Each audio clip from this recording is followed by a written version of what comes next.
Om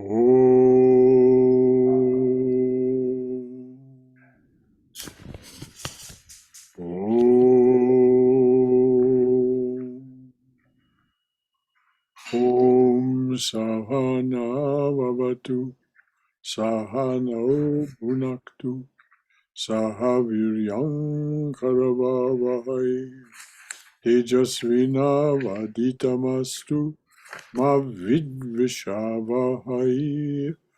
Om Shanti Shanti Shanti. Om. May the Divine Being look over us lovingly as a mother and father. May the Divine Being support and nourish us as a mother and father. May we have the strength and skill to study together the art of spirituality. May no misunderstandings arise amongst us. Om, peace, peace, peace and beneficence to us and to all beloved beings everywhere.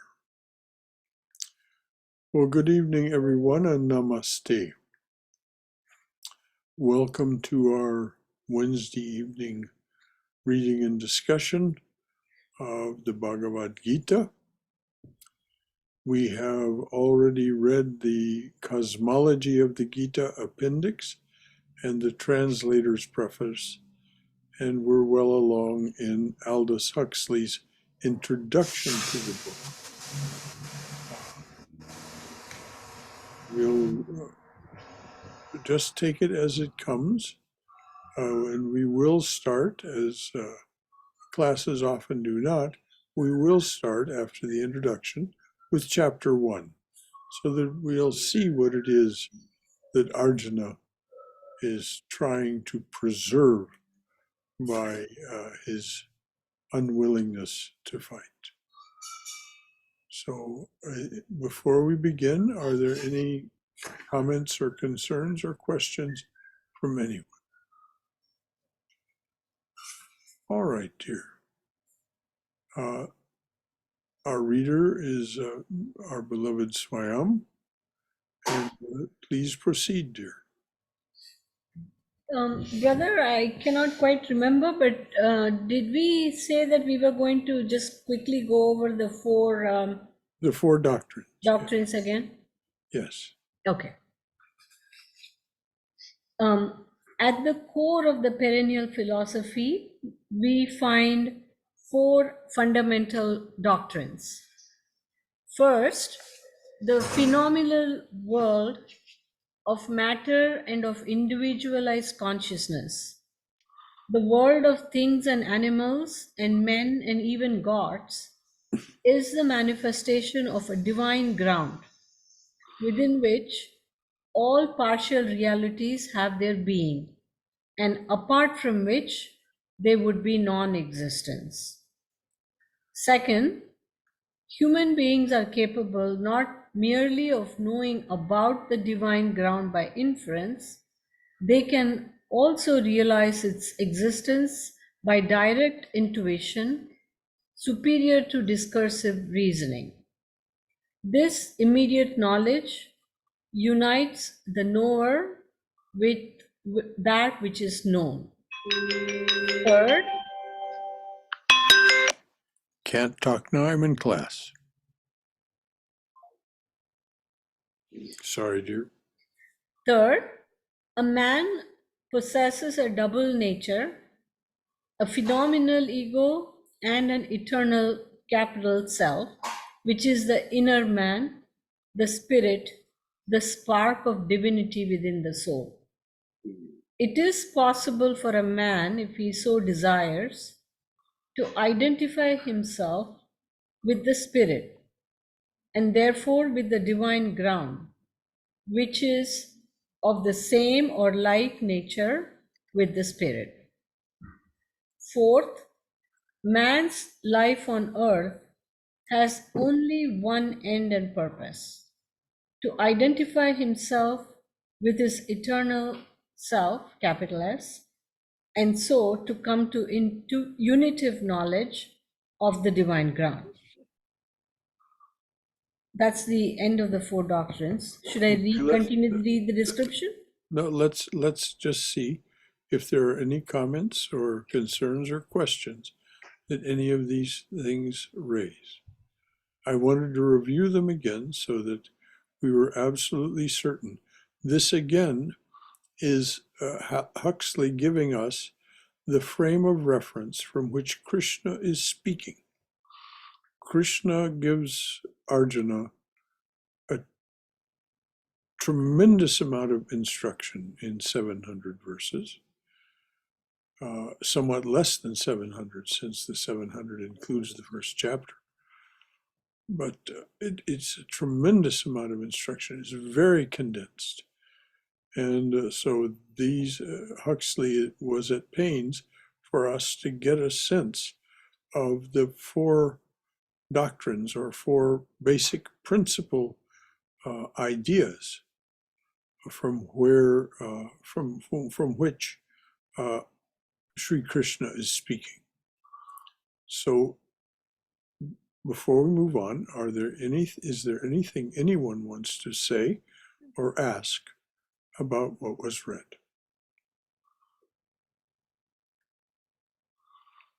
Very well.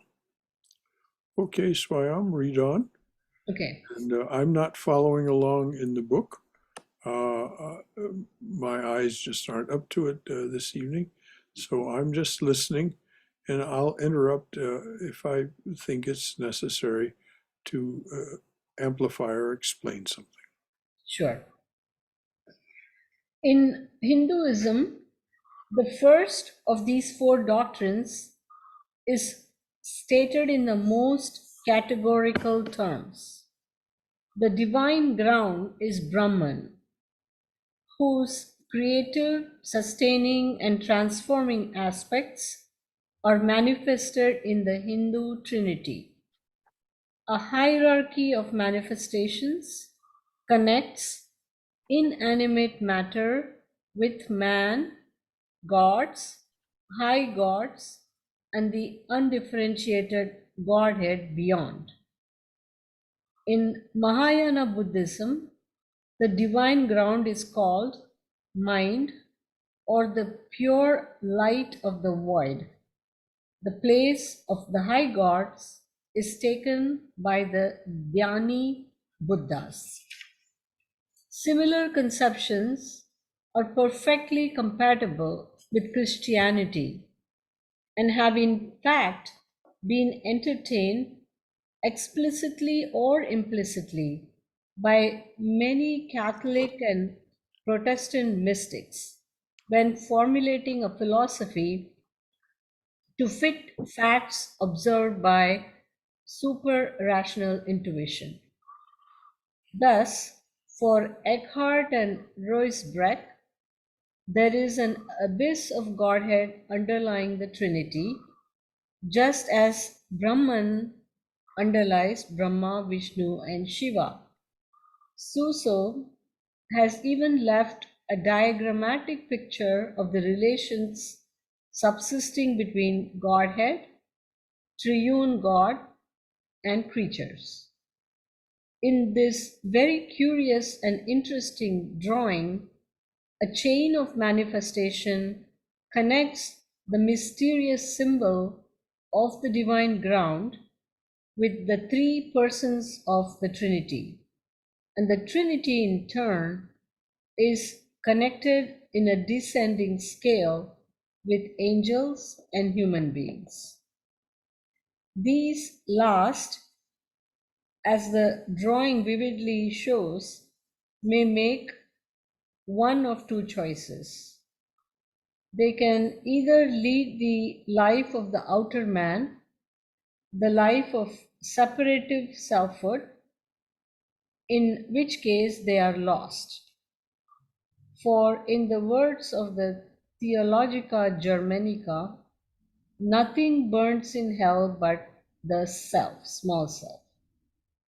Or else they can identify themselves with the inner man in which case it becomes possible for them, as Suso shows, to ascend again through intuitive knowledge to the Trinity, and even beyond the Trinity to the ultimate unity of the divine ground. Within the Muslim tradition, such a rationalization of the immediate mystical experience would have been dangerously unorthodox. Nevertheless, one has the impression, while reading certain Sufi texts, that their authors did in fact conceive of Al-Haq, the real, as being the divine ground or unity of Allah, underlying the active and personal aspects of the Godhead. The second doctrine of the perennial philosophy, that it is possible to know the divine ground by a direct intuition higher than discursive reasoning, is to be found in all the great religions of the world. A philosopher who is content merely to know about the ultimate reality, theoretically and by hearsay, is compared by the Buddha to a herdsman of other men's cows. Muhammad uses an even homelier barnyard metaphor. For him, the philosopher who has not realized his metaphysics is just an ass bearing a load of books. Christian, Hindu, and Taoist teachers wrote no less emphatically about the absurd pretensions of mere learning and analytical reasoning. In the words of the Anglican prayer book, our eternal life, now and hereafter, stands in the knowledge of God. That's in quotes. And this knowledge is not discursive, but of the heart, a super rational intuition. Oh, hold on just a moment. Someone is clattering dishes Oh, okay. while you're I'm hearing the pots and pans clanking too. Yeah, Yeah, that's, please, whoever it is, close your microphone. I'm yeah, not asking you to stop doing what you're doing. I'm just asking you to stop sharing it with us. that's actually in our house, Brother Shankara. Maybe I will ask Naveen to hold the cooking for a minute. Well, Let me mute 1 second.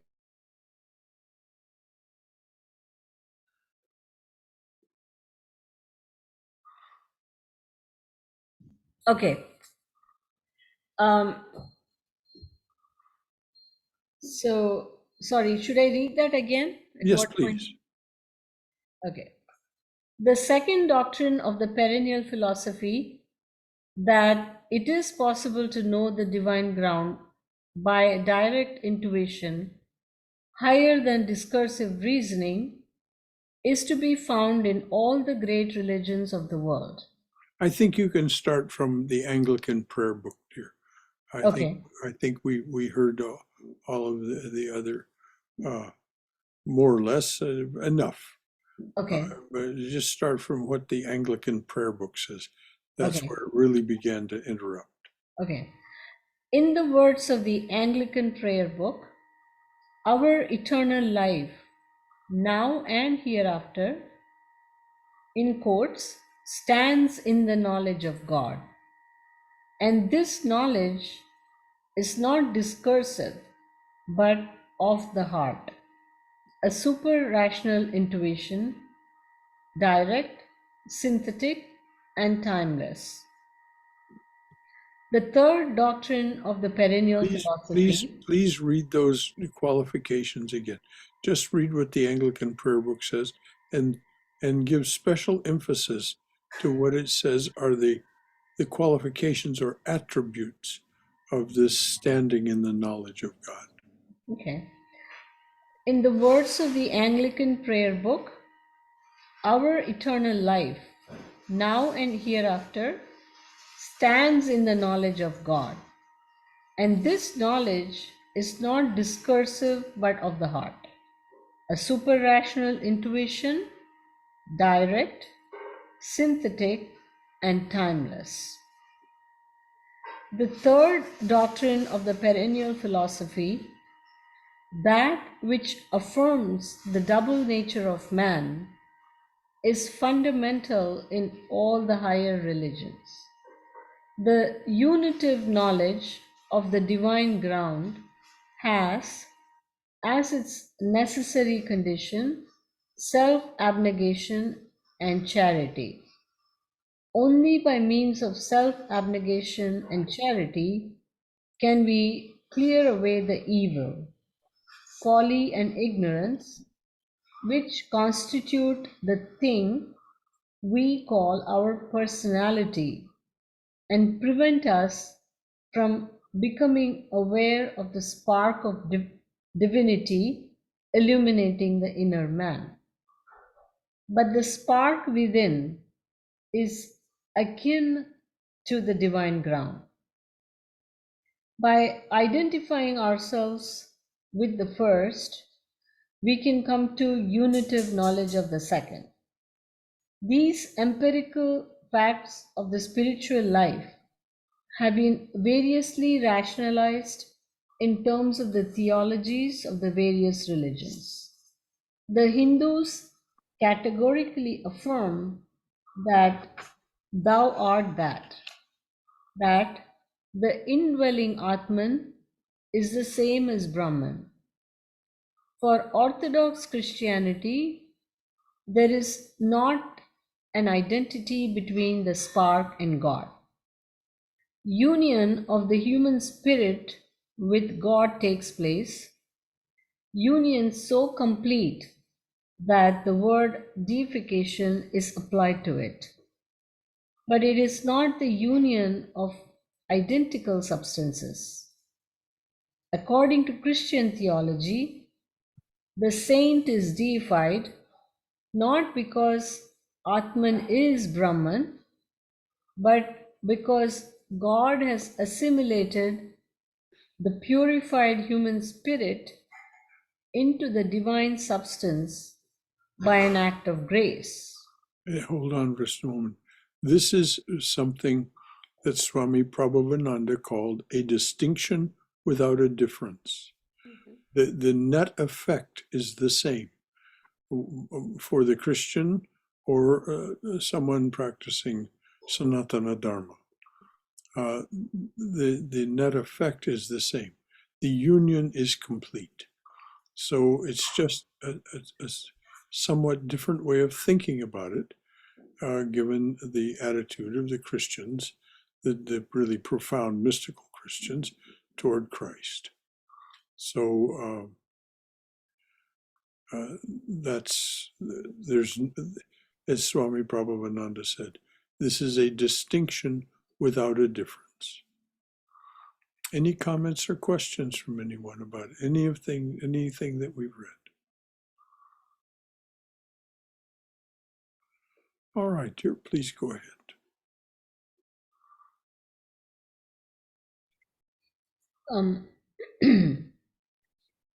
Islamic theology seems to make a similar distinction. The Sufi Mansur was executed for giving to the words union and deification the literal meaning which they bear in the Hindu tradition. For our present purposes, however, the significant fact is that these words are actually used by the Christians and Muslims to describe the empirical facts of metaphysical realization by means of direct, super-rational intuition. In regard to man's final end, all the higher religions are in complete agreement. The purpose of human life is the discovery of truth, the unitive knowledge of the Godhead. The degree to which this unitive knowledge is achieved here on earth determines the degree to which it will be enjoyed in the posthumous state. Contemplation of truth is the end, action the means. In India, in China, in ancient Greece, in Christian Europe, this was regarded as the most obvious and axiomatic piece of orthodoxy. The invention of the steam engine produced a revolution, not merely in industrial techniques, but also, and much more significantly, in philosophy. Because machines could be made progressively more and more efficient, Western man came to believe that men and societies would automatically register a corresponding moral and spiritual improvement. Attention and allegiance came to be paid not to eternity, but to the utopian future. External circumstances came to be regarded as more important than states of mind about external circumstances. And the end of human life was held to be action, with contemplation as a means to that end.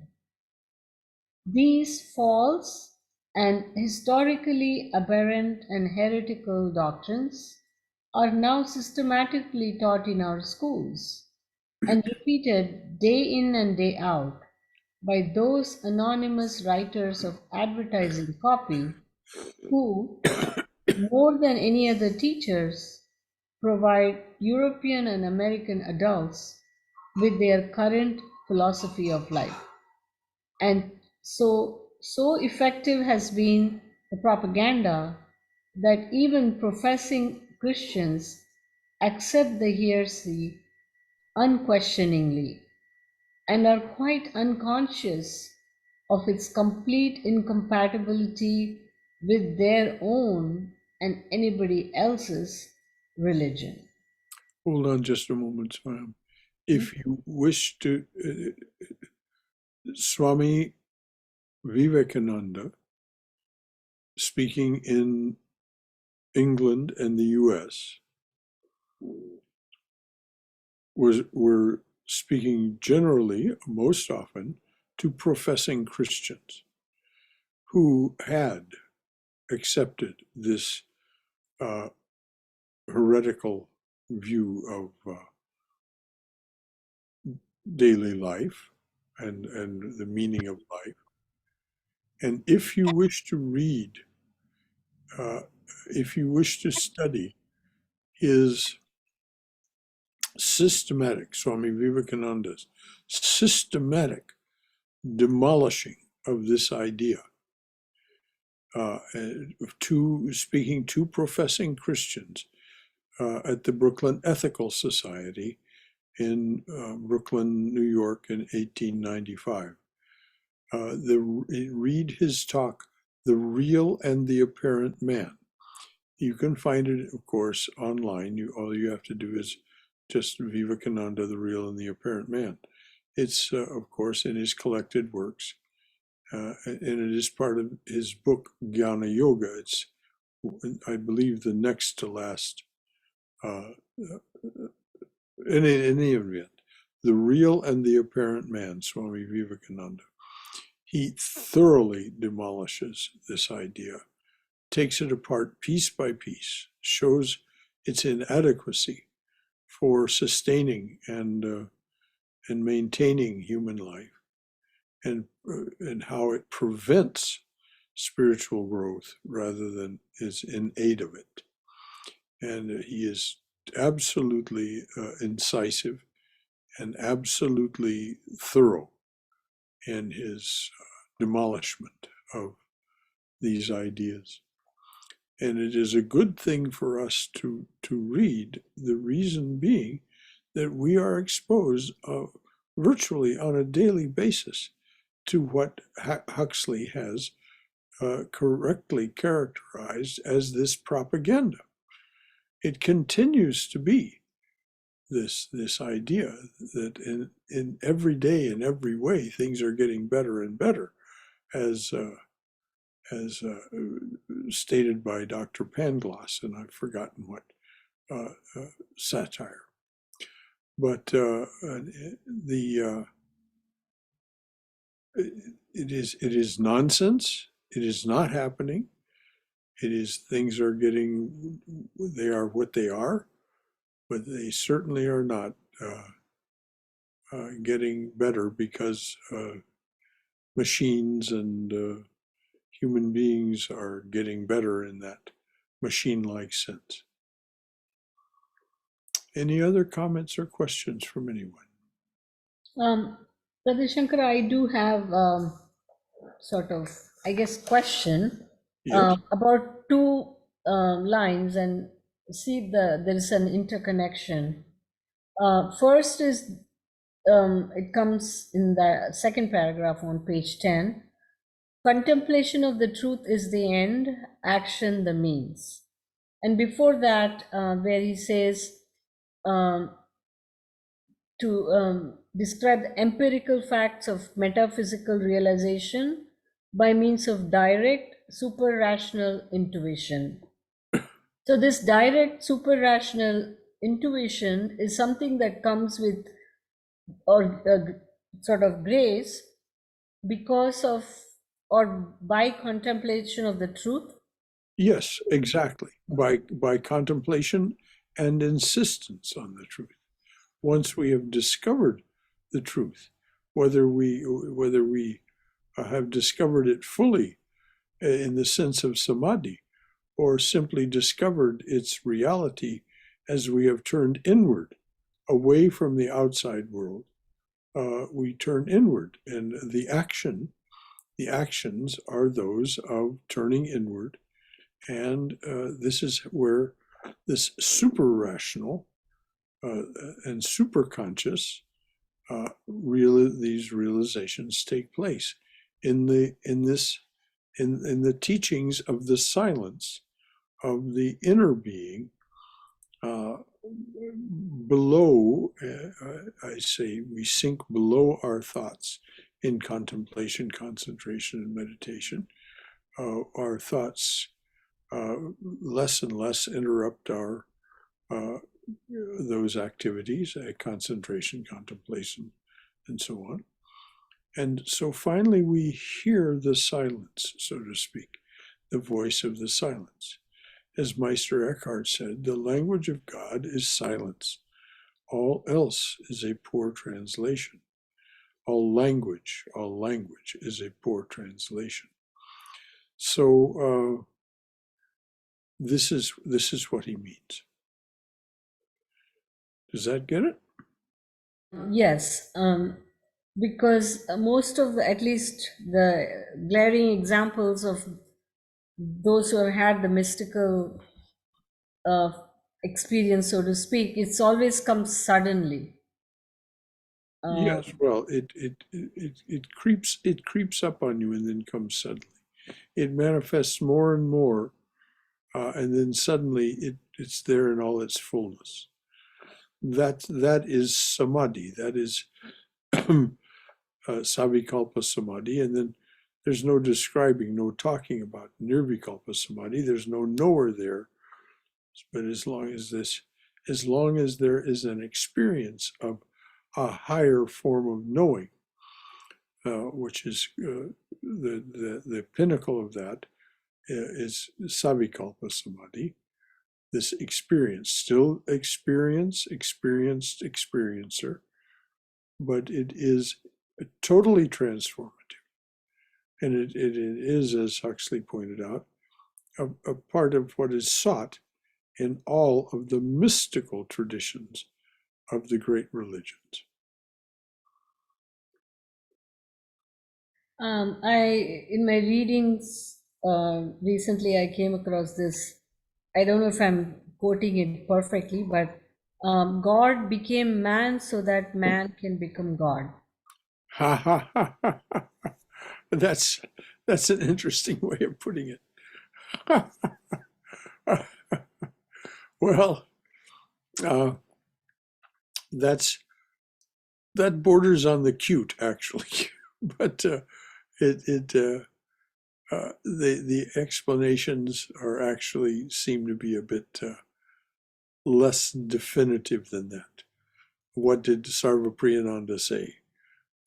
Brahman manifested this Maya because it can. Its intentions,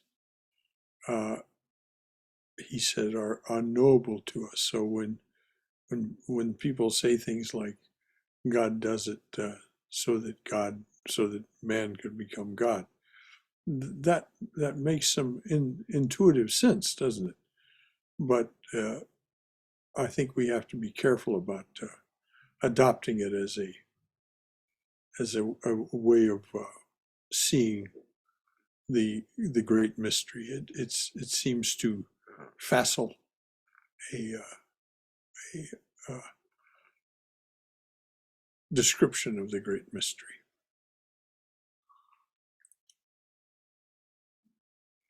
Anything else from anyone? Yeah, Brother Shankara. Yes, Liam. Hey, how's it going? Yeah, I just wanted to, the previous topic that you were just discussing about how technological and mechanical progress doesn't necessarily equate better way of life for humanity. I was reading something recently. I forgot who exactly said it, but they were a proponent. This individual is a proponent of karma yoga, and one thing they were mentioning, and they weren't like a Luddite, totally anti-technology, but they were saying how technological advances could cause some unrest because the advancements could take away jobs from people. And this, like the example he used was like how a bulldozer could plow a field that would have taken hours of people chopping it down. And he said there are some advantages of it, but this technology could also put people out of work and cause unrest, because then the people will be kind of idle if they don't That has actually happened, hasn't it? That's not a theoretical idea. It's an actual fact. And this was prophesied in great fullness in an article written by Peter Drucker in 1894 called The Age of Social Transformation. You can find it online. Very interesting reading about what would happen as technology and the information age took over from. Well, I won't go too discursively, but yes, Liam, you're absolutely right. And the unrest we're seeing, and it manifests in these social aberrations. People so dissatisfied, so unhappy with the way the culture is developing, and because it leaves them out, they feel left out, and maybe without employment, as you say. Yeah. Well observed. And just one thing to finish up that thought too. Even I think there's a lot of people who are employed in certain maybe corporate jobs or whatever and whatnot, who they do have the income, so they're staying in them, but for the most part they feel like they're not really doing anything productive while they're there. They're just kind of clocking in and clocking out. So even there, I think there's some of this because the technology is pretty much does everything for them, or in these environments. And I think there's even a scenario possibly where people who are they're making they're getting their income, so they're okay with it on that end, but they're kind of just sitting around idle all day, just waiting for the day to end, and they're also feeling that unrest, I think. That's very well observed, Liam. Very well observed, yes. There's a lot of unrest. Go ahead, Prabhavananda. Yeah, I feel our society in many ways hasn't been ready for the social media. Some people are addicted to social media, and you see them posting about themselves all day long. They're truly addicted, and they're wasting a lot of time there. Oh yes, because they're not otherwise positively occupied, as Liam pointed out. If they had something to occupy their time that was of more significance and more interesting to them, they wouldn't be fooling around with that. But they have the time on their hands. Even, as Liam pointed out, even if they're nominally at work. So it's a great sadness in our society. This and Swami, if you read Vivekananda, you will see he prophesies that exactly this thing would happen if people persisted in this believing in what Huxley has called this propaganda. And so, when we measure our national worth by our gross domestic product and the customer satisfaction index, which is all about consumption and the production that underlies it,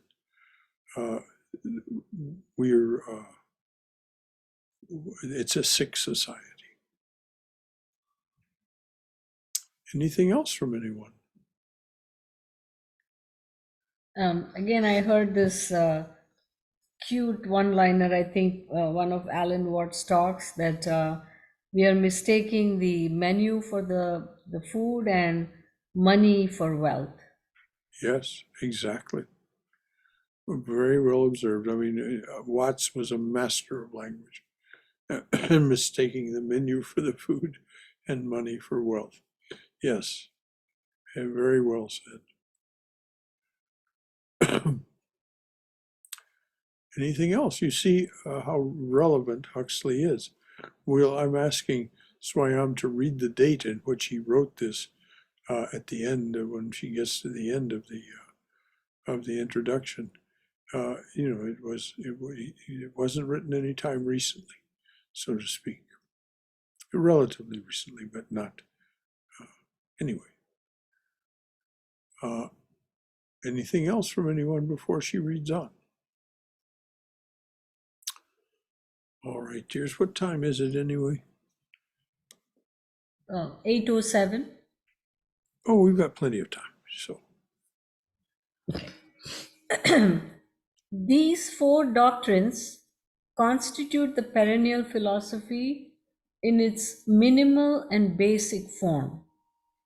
A man who can practice what the Indians call Jnana Yoga, the metaphysical discipline of discrimination between the real and the apparent, asks for nothing more. This simple working hypothesis is enough for his purposes. But such discrimination is exceedingly difficult and can hardly be practiced, at any rate in the preliminary stages of spiritual life, except by persons endowed with a particular kind of mental constitution. That is why most statements of the perennial philosophy have included another doctrine, affirming the existence of one or more human incarnations of the divine ground, by whose mediation and grace the worshipper is helped to achieve his goal, that unitive knowledge of the Godhead, which is man's eternal life and beatitude. The Bhagavad Gita is one such statement. Here, And Sri Krishna is one such being, this incarnation. Yes, dear, please read that statement again. the Bhagavad Gita is one such statement. Here, Krishna is an incarnation of the divine ground in human form. Similarly, in the Christian and Buddhist theology, Jesus and Gautama are incarnations of divinity. But whereas in Hinduism and Buddhism, more than one incarnation of the Godhead is possible and is regarded as having in fact taken place, for Christians there has been one and can be only one. An incarnation of the Godhead, and to a lesser degree, any theocentric saint, sage, or prophet, is a human being who knows who he is and can therefore effectively remind other beings of what they have allowed themselves to forget, namely, that if they choose to become what potentially they already are, they too can be eternally united with the divine ground. Worship of the Incarnation and contemplation of his attributes are, for most men and women, the best preparation for unitive knowledge of the Godhead. But whether the actual knowledge itself can be achieved by this means is another question. Many Catholic mystics have affirmed that at a certain stage of that contemplative prayer, in which, according to the most authoritative theologians, the life of the Christian perfection ultimately consists, it is necessary to put aside all thoughts of the Incarnation as distracting from the higher knowledge of that which has been incarnated. From this fact have arisen misunderstandings in plenty and a number of intellectual difficulties. Here, for example, is what Abbot John Chapman writes in one of his admirable spiritual letters. The problem of reconciling, not merely uniting, mysticism with Christianity is more difficult. The abbot, Abbot Marmion, says that Saint John of the Cross is like a sponge full of Christianity. You can squeeze it all out, and the full mystical theory remains. Consequently, for 15 years or so, I hated Saint John of the Cross and called him a Buddhist. I loved Saint Teresa and read her over and over again. She is first a Christian, only secondarily a mystic. Then I found that I had wasted 15 years, so far as prayer was concerned. And yet, he concludes, in spite of its Buddhistic characteristic, the practice of mysticism, or to put it in other terms, the realization of the perennial philosophy makes good Christians. He might have added that it also makes good Hindus, good Buddhists, good Taoists, good Muslims, and good Jews.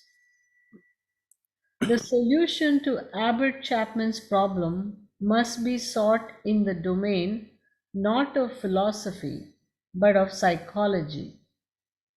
Human beings are not born identical. There are many different temperaments and constitutions, and within each psychophysical class, one can find people at different stages of spiritual development. Forms of worship and spiritual discipline, which may be valuable for one individual, may be useless or even positively harmful for another, belonging to a different class and standing within that class at a lower or higher level of development. All this is clearly set forth in the Gita, where the psychological facts are linked up with general cosmology by means of the postulate of the gunas. Krishna, who is here the mouthpiece of Hinduism in all its manifestations, finds it perfectly natural that different men should have different methods and even apparently different objects of worship. All roads lead to Rome, provided, of course, that it is Rome and not some other city which the traveler really wishes to reach. A similar attitude of charitable inclusiveness, somewhat surprising in a Muslim, is beautifully expressed in the parable of Moses and the shepherd, told by Jalaluddin Rumi in the second book of the Masnavi. And within the more exclusive Christian tradition, these problems of temperament and degree of development have been searchingly discussed in their relation to the way of Mary and the way of Martha in general, and in particular to the vocation and private devotion of individuals. We now have to consider the ethical corollaries of the perennial philosophy. Truth, says Saint Thomas Aquinas, is the last end for the entire universe, and contemplation of truth is the chief occupation of wisdom. The moral virtues, he says in another place, belong to contemplation, not indeed essentially, but as a necessary predisposition. Virtue, in other words, is not the end, but the indispensable means to the knowledge of divine reality. Which is exactly what Patanjali teaches as well. The yamas and the niyamas are exactly that teaching. That the ethical framework, you're simply blocked from any further progress until you have an ethical and more selfless way of being. And so he postulates the yamas and the niyamas. And of course, these same ideas are reflected in the Gita. But it's such a concise statement of them that this is why I bring it up from time to time. So read that again, please, about the necessary, why the ethical framework is necessary, dear.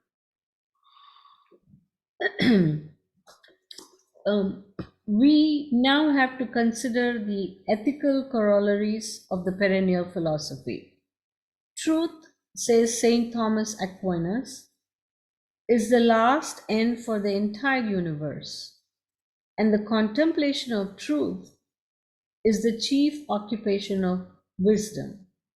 The moral virtues, he says in another place, belong to contemplation, not indeed essentially, but as a necessary predisposition. A necessary predisposition. We cannot do contemplation, and true contemplation of truth, as long as we think the truth is our self-interest. So we have to divorce ourselves from that idea through this moral construct. And of course, each of the great religions has its way of teaching that moral construct. In Buddhism, we hear about right action, right thought, so on and so forth. So, any comments or questions about this particular aspect, which is so crucially important if we're to understand the Gita? Okay, dear, please read on. Virtue, in other words, is not the end, but the indispensable means to the knowledge of divine reality. Shankara, the greatest of the Indian commentators on the Gita, holds the same doctrine. Right action is the way to knowledge, for it purifies the mind, and it is only to a mind purified from egotism that the intuition of divine ground can come.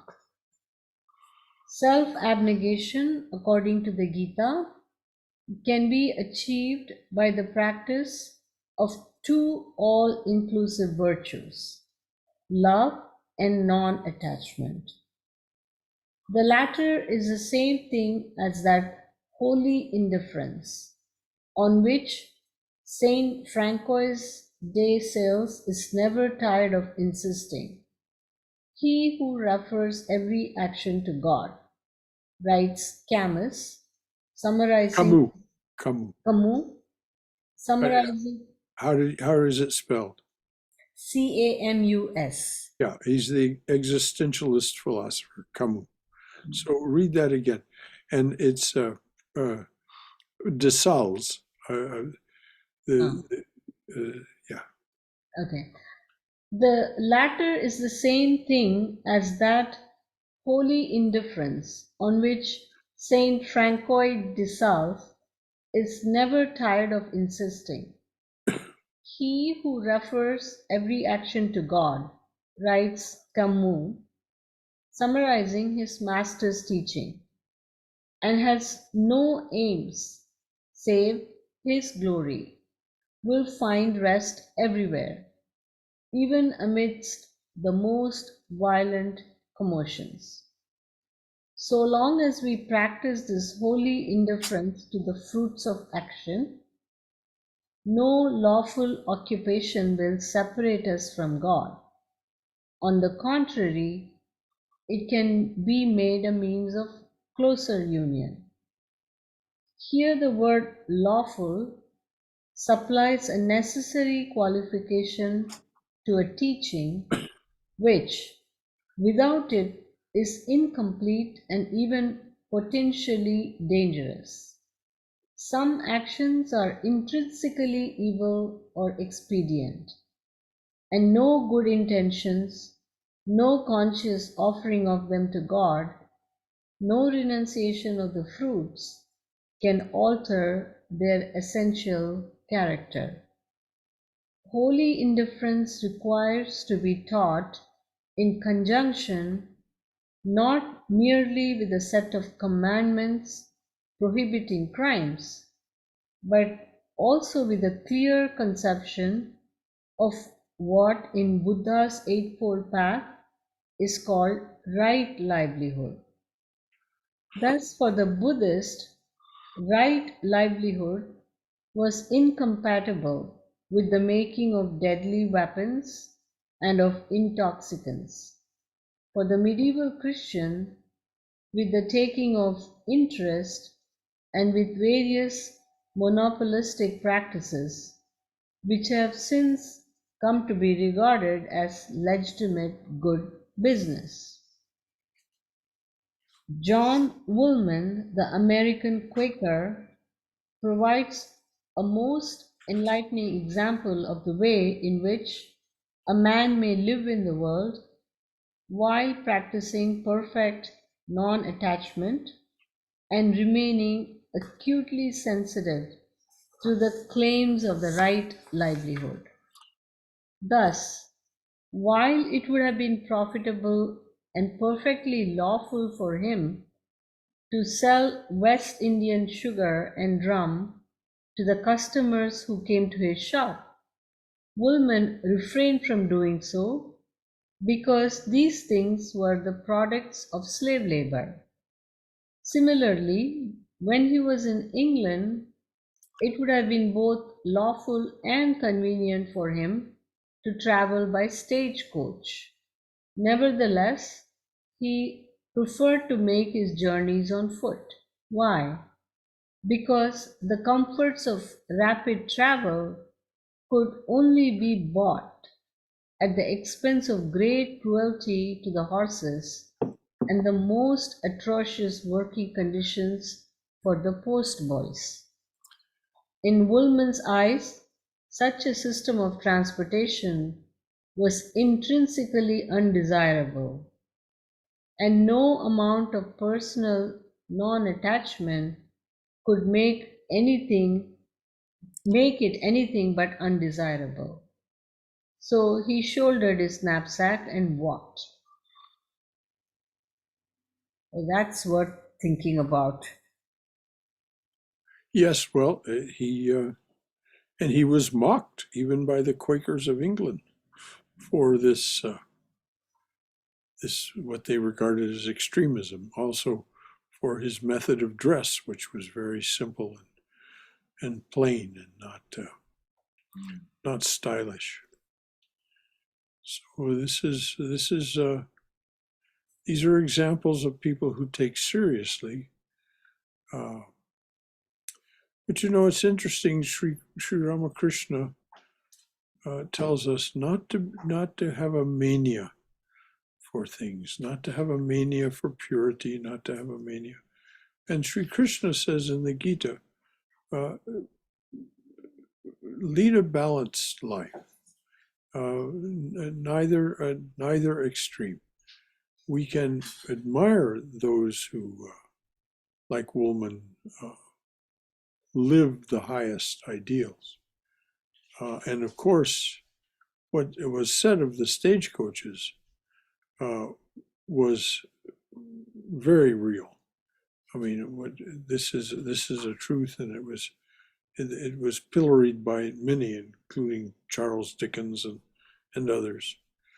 The way stagecoach horses and anyway, without going into great detail about that, Woolman was observing accurately whether, well, in any event, both Sri Ramakrishna preaches moderation, and Sri Krishna in the Gita preaches moderation, living moderately, not to either extreme. Any other comments or questions from anyone? We have only 3 minutes left, Brother Shankara. So I don't know if I should go to the next paragraph or we just. Well, let's call it quits then for the night there. Okay. As you can see, this is a long introduction, but what Huxley is endeavoring to do in this introduction is bring the Gita into our modern consciousness in a way that we can understand what Krishna says when he says it. He's trying to separate the wheat from the chaff, as it were. And so it's a long and involved and very careful introduction. But Swami Prabhavananda, of course, approved of every word. Any final thought or comment or question from anyone? All right, dears. Well, we'll sign off there. And the next time we'll get together is this Saturday class, where we're studying how to know God, Swami Prabhavananda's translation of and commentary on Patanjali's Yoga Sutras. So, and then Sunday, there is a celebration of the birthdays, the January birthdays of Swami Vivekananda and Swami Brahmananda, Swamiji and Raja Maharaj, which will take place in the chapel, but there's no in-person attendance. Aditya Chaturvedi will celebrate the birthday puja for these two great souls. And the only persons in attendance will be those people helping him prepare and produce the puja. I'll be there, and it will all be available on Zoom, but no in-person attendance. So that's the next couple of times we'll get together. So, Om Hari Om. Om Asato Ma Satkamaya. Tamaso Ma Jyotirgamaya. Mrityorma Amritangamaya. Abir Moiti. Oh, dearly beloved Lord, lead us from the unreal to the real. Lead us from this realm of endless noise and relentless confusion to thine abode of silence, serenity, clarity, and peace. Lead us from darkness to light. Lead us from darkness and ignorance to the brilliance of thy wisdom and love. Lead us from darkness and ignorance to the brilliance of thy wisdom and love. Lead us from death to immortality. Light us through and through. Light us through and through with thy everlasting, shining presence. Om Shanti, Shanti, Shanti. Peace, peace, peace, and beneficence be unto us and to all beloved beings everywhere. Jai Shri Guru Maharaj Ji Ki Jai. Durga, Durga, Durga. May we be safe. May we be healthy. May we be cheerful. May we have peace of mind. And may we be always, and know we are always, in the loving and protective embrace of the Divine Being as our Mother and Father. So with that, unless there's some final thought from anyone, I will say good night. Thank you, Swayam. Thank you, Brother Shankara. Good night.